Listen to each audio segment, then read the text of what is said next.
அதெல்லாம் வேண்டாம். உனக்கு ஏதாவது ஒர்க் வந்துட்டு இருக்கும். நான் பிஸியா வந்து புஷ் அப் பண்ணிட்டு இருப்பேன். இல்லன்னா நான் வேற ஏதாவது ஒரு வேலையில இருப்பேன். நான் வந்து எல்லார் முன்னாடியும் இப்படி உட்கார்ந்துலாம் அழுவ மாட்டேன்.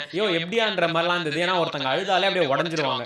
உட்கார்ந்துருவோம். இவர் பார்த்தா அழுவுறது கூட கண்ல ஏதோ தண்ணி லீக் ஆகுதுங்க. நான் பிஸியா வேற வேலையில இருந்தேன்றாரு.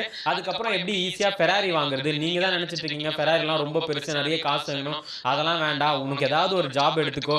ஈவன் ஒரு காஃபி போடுறத கூட நீ ஜாபா எடுத்துக்கோ. எடுத்துட்டு அந்த காஃபிய வந்து நீ எப்படி நல்லா போடணுன்றத கத்துக்கோ. கத்துக்கிட்டு ஃபேன்சியா அத எப்படி பண்ணணும்னு கத்துக்கோ. நம்ம ஊர்ல அப்படிதான் ஒருத்தர் இருந்தாரு. சால்ட்ட சும்மா போட்டாரு. அது வந்து பயங்கர ஃபேன்சியா இருந்தனால நெறைய பேர் ஃபாலோ பண்ணாங்க. அதே மாரி நீ காஃபி போடு. நல்லா போடு. அதுல ஒரு ஃபேன்சியா ஒண்ணு கிரியேட் பண்ணு. கிரியேட் பண்ணி அத வீடியோ எடு.